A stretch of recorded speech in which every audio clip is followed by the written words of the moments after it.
একটি সরকারকে স্বৈরাচার হওয়ার জন্য এবং ফ্যাসিস্ট হওয়ার জন্য যা যা উপাদান প্রয়োজন সব তারা প্রমাণ করে দিয়েছে। আপনারা খেয়াল করে দেখবেন, বিচার বিভাগকে ব্যবহার করার জন্য সুপ্রিম কোর্টের আইনজীবী নিয়োগের যে স্বাধীনতা ছিল, সেখানেও সরকারি হস্তক্ষেপ, সেই অধ্যাদেশও বাদ দিয়ে দেওয়া হচ্ছে। অর্থাৎ তারা বিচার বিভাগকে ব্যবহার করতে চায়, তারা নতুন করে স্বৈরাচার হতে চায়। বিরোধী দলকে দমন করার জন্য পুলিশকে নিয়ে যে অধ্যাদেশ করা হয়েছিল, সেই অধ্যাদেশকেও তারা বাদ দিয়ে দিচ্ছে। একের পর এক বিভিন্ন অধ্যাদেশকে বাতিলের মাধ্যমে তারা নতুন করে স্বৈরাচার হয়ে উঠতে চায়, তারা নতুন করে ফ্যাসিজমের জন্ম দিতে চায়। আর এই যে জুলাই সনদ, জানি আমাদের নতুন করে এখন আন্দোলনে নামতে হচ্ছে, সেটা তারা মুখে বলে অক্ষরে অক্ষরে বাস্তবায়ন করব, অথচ তারা সংস্কার পরিষদের শপথ নিতেই রাজি হয় না।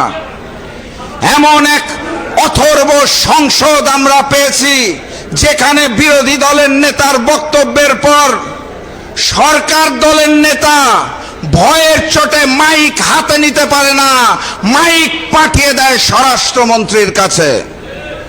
সংগ্রামী সাথী এবং বন্ধুগণ, পারিপার্শ্বিক অবস্থা দেখে আমরা এই ধারণাতেই উপলব্ধি হতে বাধ্য হয়েছি, ওই ভারতের আদেশে ভারতীয় আধিপত্যবাদের সামনে মাথা নত করে আওয়ামী লীগের রেখে যাওয়া অসমাপ্ত কাজ শেষ করার জন্যই ম্যানেজ ভোটের মাধ্যমে বিএনপিকে ক্ষমতায় আনা হয়েছে। আমরা আর ভারতীয় আধিপত্যবাদের সামনে মাথা নত করতে চাই না। আমরা আওয়ামী লীগের প্রক্সি হিসেবে বিএনপিকে চাই না। আমরা তারেক রহমান প্রধানমন্ত্রীর প্রক্সি হিসেবে প্রক্সি প্রধানমন্ত্রী সালাউদ্দিন সাহেবকে চাই না। শিলং থেকে ট্রেনিং নিয়ে এসে ওই ভারতীয় নেতার হাতে আমরা বাংলাদেশকে দিতে চাই না।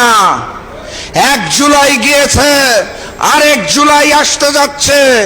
আমি আজকে এই 46তম প্রতিষ্ঠাবার্ষিকীর মঞ্চ থেকে জাগপার সকল নেতা কর্মীকে স্পষ্ট ভাষায় জানিয়ে দিতে চাই, আরো একটি অভ্যুত্থান করতে হবে, আবারও আজাদির বিজয় ছিনিয়ে আনতে হবে, ইনকিলাব জিন্দাবাদ বলে ঝাঁপিয়ে পড়তে হবে, নতুন বাংলাদেশকে স্বাধীন, সার্বভৌম এবং ভারতীয় প্রভাব মুক্ত করতে হবে। তার আগে কোনো ছুটি নাই, তার আগে কোনো ছুটি নেওয়া যাবে না। আমাদেরকে প্রস্তুত থাকতে হবে। সংগ্রামী সাথী এবং বন্ধুগণ, আমি আর বক্তব্য দীর্ঘায়িত করব না। আমি আপনাদের সামনে শুধু আহ্বান জানিয়ে যেতে চাই, আমাদের নেতা, আমাদের রাহবার, জনতার প্রধানমন্ত্রী ডাক্তার শফিকুর রহমানের ডাক আসবে, আন্দোলনে ঝাঁপিয়ে পড়তে হবে। সংসদে যদি সমাধান না হয়, তাহলে রাজপথে সমাধান হবে।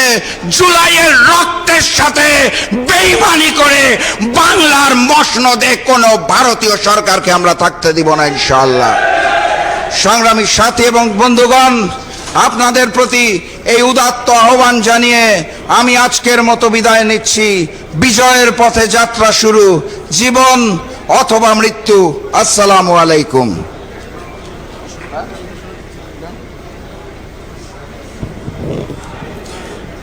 প্রিয় সংগ্রামী বন্ধুগণ, এখন আপনাদের মাঝে বক্তব্য রাখবেন গণপ্রজাতন্ত্রী বাংলাদেশের জাতীয় সংসদের বিরোধী দলীয় নেতা, বাংলার একজন বলিষ্ঠ মানবিক নেতা, এই দেশের গরিব মেহনতি মানুষের আগামী দিনের আশা আকাঙ্ক্ষার প্রতীক, জামায়াতের আমির ডক্টর শফিকুর রহমান এমপি এখন আপনাদের মাঝে বক্তব্য রাখবেন।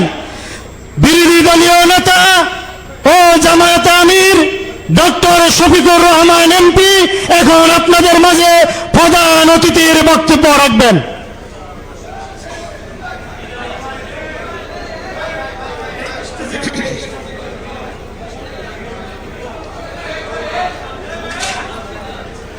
আসসালামু আলাইকুম ওয়া রাহমাতুল্লাহ। জাতীয় গণতান্ত্রিক পার্টি জাকপা এক এক করে ৪৫টি বৎসর তারা অতিক্রম করে এসেছে। আজকের এই ৪৬তম প্রতিষ্ঠা বার্ষিকী আলোচনা সভার সম্মানিত সভাপতি, জাকপার কেন্দ্রীয় এবং সর্বস্তরের নেতৃবৃন্দ, অন্যান্য বন্ধু সংগঠনের সম্মানিত নেতৃবৃন্দ, সুধীমণ্ডলী এবং সাংবাদিক বন্ধুগণ, মহান আল্লাহ রাব্বুল আলামিনের শুকরিয়া আদায় করার পাশাপাশি আমি প্রথমে আমার পক্ষ থেকে, আমাদের প্রিয় সংগঠনের পক্ষ থেকে, সংসদে বিরোধী দলের পক্ষ থেকে এই ৪৬তম প্রতিষ্ঠা বার্ষিকীতে আন্তরিক অভিনন্দন জ্ঞাপন করছি।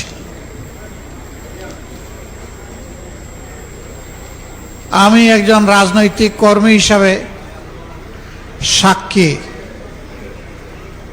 আপসীন এই কাফেলার যিনি কাণ্ডারি ছিলেন, তিনি অন্যায়ের পক্ষে ভয়ে ভয়ে কথা বলতেন না, নিঃসংকোচে গলা ঝেড়ে সিংহের মতো গর্জন করতেন। জাতীয় জীবনের প্রতিটি সংকটে সবার আগে যার দরাজ কণ্ঠ শোনা যেত, তিনি আমাদের প্রিয় নেতা জনাব শফিউল আলম প্রধান। আমি আমাদের দলের পক্ষ থেকে আর একটু বেশি কৃতজ্ঞতা উপলব্ধি করি। আমাদেরই একটা অনুষ্ঠানে তিনি আমাদের আহ্বানে দাওয়াতে সামিল হয়েছিলেন। যেই অনুষ্ঠানের একটা বক্তব্যকে বিকৃত করে কতিপয় দুষ্ট লোক জামাতে ইসলামের মতো একটা সংগঠনের শীর্ষ নেতৃবৃন্দের বিরুদ্ধে ধর্ম অবমাননার মামলা করেছিল এবং সেই মামলায় প্রিয় নেতা শফিউল আলম প্রধানও একজন আসামি।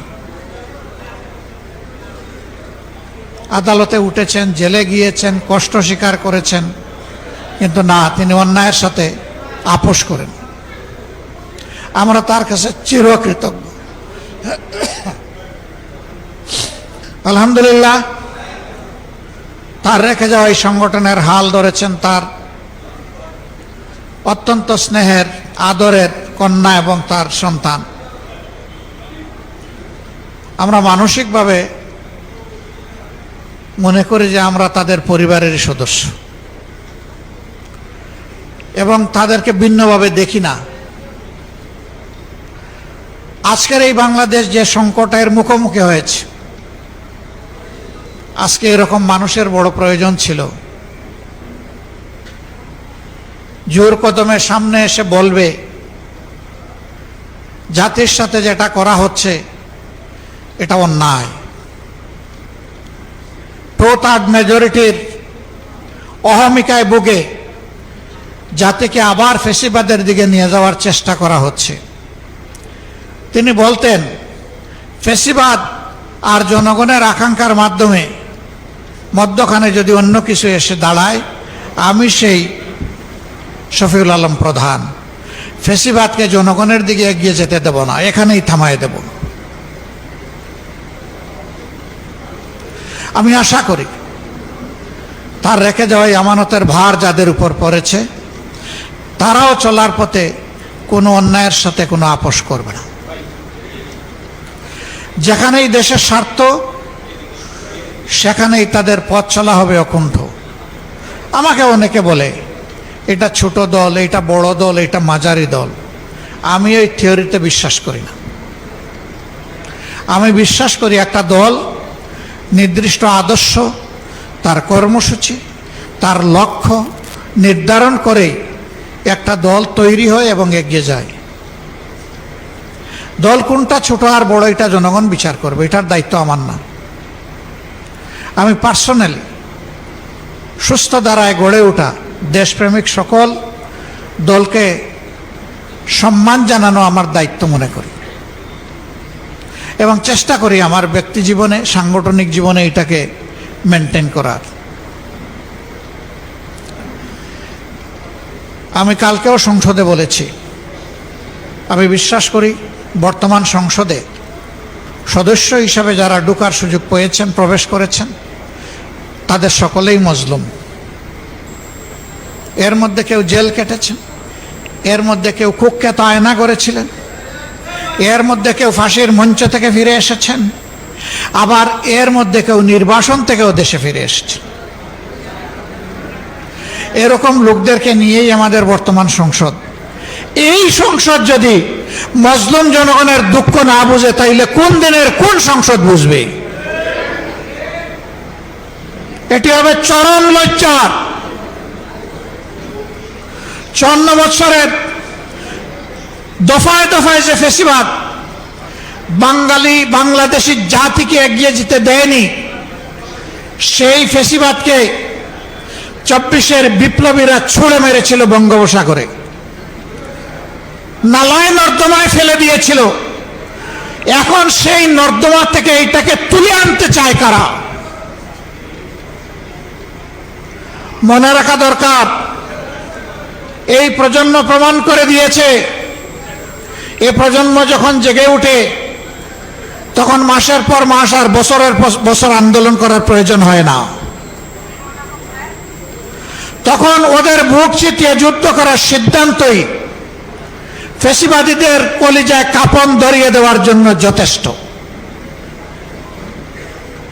আমরা বিশ্বাস করি এই প্রজন্ম যথাযথভাবে ফ্যাসিবাদের বিরুদ্ধে এখনো তাদের অবস্থান স্পষ্ট। আমরা তাদের সাথে আছি, তারাও আমাদের সাথে আছে। আমরা আপনাদেরকে কথা দিচ্ছি, প্রিয় বাংলাদেশে রক্তমূল্য, জীবন মূল্য, জেল মূল্য, যত মূল্য দিতে হয়, ফ্যাসিবাদকে আর আমরা ফিরে আসতে দিব না ইনশাআল্লাহ। এবং এই লড়াই কোনো দলের জন্য নয়, গোষ্ঠীর জন্য নয়, ব্যক্তির জন্য নয়। মদ জায়গায় থাকবে আর শুধু বোতল পরিবর্তন করা হবে, এটা আমরা চাই না। আমাদের এই জেনজিরা একজনকে সরাইয়া আরেকজনকে বসানোর জন্য এখানে আন্দোলন করে নাই, তারা ব্যক্তির এবং লিঙ্গের পরিবর্তন করার জন্য এই যুদ্ধ করে নাই, লড়াই করে নাই। তারা লড়াই করেছে যে বন্দোবস্ত এই জাতিকে ফ্যাসিবাদের জাতাকলে পিষ্ট করেছিল, সেই বন্দোবস্ত পরিবর্তনের জন্য। আমাদেরও লড়াই তাই। আমরা বিশ্বাস করি ন্যায় এবং ইনসাফের ভিত্তিতে একটা দেশ এবং জাতি গঠন করতে হলে একটা দলের নিজের ভিতরেই আগে ন্যায়, ইনসাফ এবং গণতন্ত্রের চর্চা হতে হবে। যারা নিজের দলের মধ্যে গণতন্ত্রের চর্চা করতে পারে না, যাদের নিজেদের নেতাকর্মীদের হাতে নিজেদের নেতাকর্মীরাই নিরাপদ নয়, তারা 18 কোটি মানুষের নিরাপত্তা দিতে পারবে না।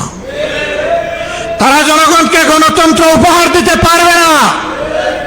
তারা ন্যায় এবং ইনসাফ জাতিকে উপহার দিতে পারবে না।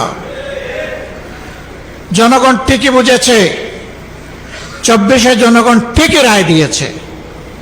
হয়তো প্রশ্ন করতে পারেন, রায় যদি আপনারা পেয়ে থাকেন তাইলে সরকার গঠন করতে পারলেন না কেন?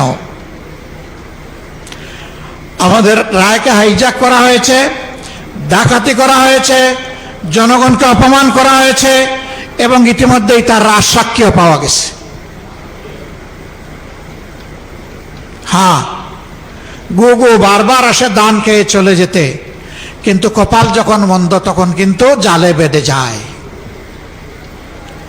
গুগু, তুমি একবার জনগণের ধান খেয়েছো, আবার খাওয়ার চিন্তা করো না। এবার আসলে ঠিকই তোমার লেজ, ঠিকই তোমার পা, ঠিকই তোমার ডানা অবশ করে দেওয়া হবে। বলবেন যে আপনাদেরকে জনগণ ভোট দিয়েছে, তার প্রমাণ কি? 70% জনগণ হার পক্ষে ভোট দিয়েছে, এটাই তার প্রমাণ। আমরা হার পক্ষে ছিলাম, আমরা হার পক্ষে আছি।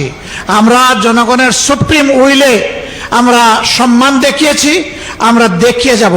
এই সংসদ মানুক আর না মানুক, গণভোটের রায় আমরা বাস্তবায়ন করব, আদায় করে ছাড়বো ইনশাআল্লাহ। অতীতের রেকর্ড এই বাংলাদেশে আছে। কেয়ারটেকার সহজে আসে নাই, ওই রকমই আমাদের আনা বিল ফেলে দেওয়া হয়েছিল। আমরা বলেছিলাম, চেয়েছিলাম সংসদে প্রতিকার, দিয়ে দিলেন আমাদেরকে জনগণের কাছে ফিরিয়ে। আমরা জনগণকে নিয়েই দাবি আদায় করব, এবং দাবি আদায় হয়েছে। এবারও আমরা চেয়েছিলাম সংসদের ভিতরে ইতিবাচক গঠনমূলক বিতর্কের মধ্য দিয়ে তার অবসান হোক, জনগণের আকাঙ্ক্ষার প্রতিফলন হোক। না, এই সংসদ আমাদের আকাঙ্ক্ষাকে উপলব্ধি করতে, সম্মান করতে ব্যর্থ হয়েছে। আমরা তাই বলেছি, জনগণের রায় বাস্তবায়নের জন্য এখন আমরা সংসদ থেকে জনগণের কাছেই ফিরে যাচ্ছি। এবং গত পরশুদিন জনগণকে সাথে নিয়ে প্রথম কর্মসূচি বাস্তবায়ন হয়েছে। এটা শুরু। এর ভিতর দিয়ে ইনশাআল্লাহ যে আন্দোলন গড়ে উঠবে, এইটা কোনো দল, ব্যক্তি, গোষ্ঠীর জন্য হবে না, এটা হবে 18 কোটি মানুষের জন্য। অন্ধতার সাদা ছড়িটি বারবার হারায় না। আমরা একবার হারিয়েছি, এই ছড়িকে এখন দাঁতে কামড় দিয়ে আমরা ধরে রাখবো ইনশাআল্লাহ। আমি আর কথা বাড়াচ্ছি না, আমি দুঃখ প্রকাশ করছি। পর্যাপ্ত সময় হাতে নিয়ে রওনা করেছিলাম, আসতে পারলাম না। কেন জানেন? বাংলাদেশ তেলের উপরে বাসছে, এই জন্য আমি আসতে পারি নাই। সংসদে যখন সরকারি দলের মন্ত্রীরা কথা বলেন, এমপিরা কথা বলেন, তখন মনে হয় বাংলাদেশে এখন দুধের নহর নয়, তরল সোনার নহর এখন বয়ে যাচ্ছে। আমরা যখন জ্বালানি সংকট আর জনগণের ভোগান্তি নিয়ে কথা তুলি, আমাদের নোটিশটা আলোচনায় আসতেই দেওয়া হয় না। ভয়, সত্য জনগণের কাছে প্রকাশ পেয়ে যাবে। তো পেঁচা চোখ বন্ধ করে রাখবে বলে আগামীকালকের সূর্য কি উঠবে না? অবশ্যই। আজকের সূর্য যেমন উঠেছে, কিয়ামত যদি না হয়, আগামীকালও ইনশাল্লাহ সূর্য পূর্ব দিকে উঠবে। পেঁচার চোখ বন্ধ থাকার উপর সূর্যের উঠা না উঠা নির্ভর করবে না ইনশাআল্লাহ। পাম্পে, এক একটা পাম্পে লাইনের হাজার হাজার গাড়ি এবং মোটরসাইকেল দাঁড়ায় আছে লাইনের পর লাইন, এখন আর চাকাই ঘুরে না।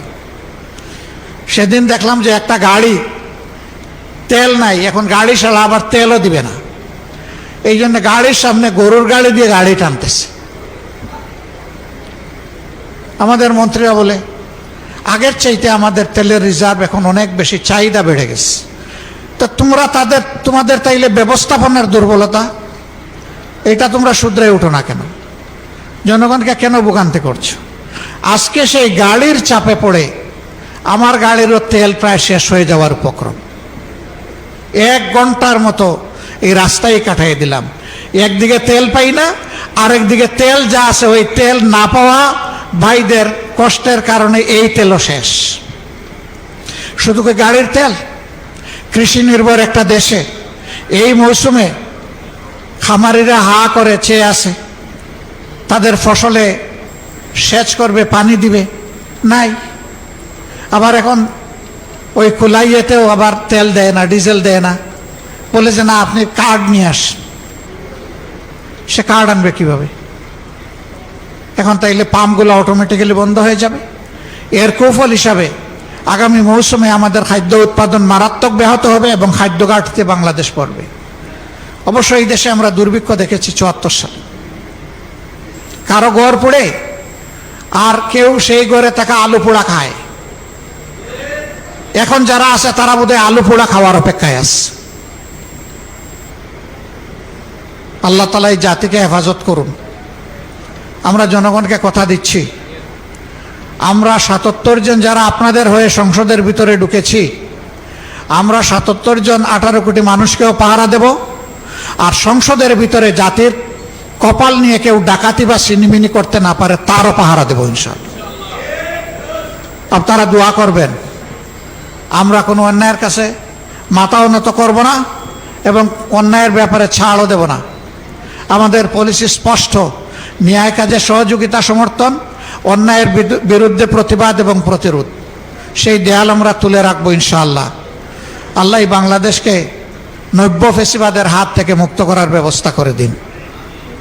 এই লড়াইয়ে সবাইকে আপামর জনতাকে আমি শরীক হওয়ার জন্য আহ্বান জানাচ্ছি, কারণ লড়াইটা জনগণের জন্য, আমাদের জন্য না। ইনশাআল্লাহ ন্যায় এবং সত্যের এই লড়াই আমাদেরই বিজয় হবে, জনগণেরই বিজয় হবে, ফেসিবাদীরা হেরে যাবে ইনশাআল্লাহ। আমি বলেছি, যেদিন গণভোটের গণরায়কে অস্বীকার করা হয়েছে সেই দিন থেকেই নতুন করে আবার ফেসিবাদের যাত্রা বাংলাদেশে শুরু হয়েছে। আমরা এই যাত্রার কদম কদম যাত্রা আমরা থামিয়ে দেব ইনশাআল্লাহ, আমরা আগাতে দেব না। আর একটা বিষয় বলেই শেষ করছি, জ্বালানি সংকট মোকাবেলা করার জন্য আমাদের ফেরেশতা শিশুদের উপরে প্রথমে হাত পড়েছে, তাদের স্কুল বন্ধ করে দিয়ে গড়ে পাঠিয়ে দেওয়া হচ্ছে। করোনার সময় দারুণ ব্যাহত হয়েছে, অনেক শিশু সন্তান ড্রপ আউট হয়ে গেছে, লেখাপড়া শুধু ছাড়ে নাই, সে বিপথে চলে গেছে, কিশোর গ্যাংয়ের অংশ হয়ে গেছে। এখন আবার যদি একই পথে এই সরকার হাঁটে, তাহলে এই জাতিকে অন্ধত্ব এবং মূর্খতার চাদরে ডেকে দেওয়ার সিদ্ধান্ত নেবে এই সরকার। আমরা এটা রুখে দেব, এইটাও আমরা মানব না। আমাদের সন্তানদের মেধা হত্যা করার সুযোগ আমরা কাউকে দেব না। আমাদের বার্তা স্পষ্ট, সব ব্যবস্থাপনা নেওয়ার পরে সর্বশেষ হবে শিক্ষার উপর, এর আগে নয়। শিক্ষা দিয়ে নয়, লোড ম্যানেজমেন্ট বলেন আর ডিমান্ড ম্যানেজমেন্ট বলেন, আমার শিশু সন্তানদেরকে দিয়ে নয়, শিক্ষা দিয়ে নয়। এটা সবার শেষ। এটা 18 কোটি মানুষের জন্য, আমাদের ভবিষ্যৎ বাংলাদেশের জন্য, ভবিষ্যৎ প্রজন্মের জন্য, মাথা উঁচু করে দাঁড়ানো একটা শিক্ষিত জাতির জন্য আমরা এখানে কোনো কম্প্রোমাইজ করব না। আবারও আজকের এই আলোচনা সবার শুভকামনা করে এবং যাকবার অব্যাহত অগ্রযাত্রা মহান মাবুদের দরবারে কামনা করে আয়োজক সবাইকে, সংগঠনের সবাইকে, সুধীমণ্ডলীকে আমার পক্ষ থেকে কৃতজ্ঞতা জানিয়ে আমার বক্তব্য এখানেই শেষ করছি। আল্লাহ হাফিজ। বাংলাদেশ জিন্দাবাদ। বাংলাদেশ জাতীয় গণতান্ত্রিক পার্টি জিন্দাবাদ। আসসালামু আলাইকুম ওয়া রাহমাতুল্লাহ।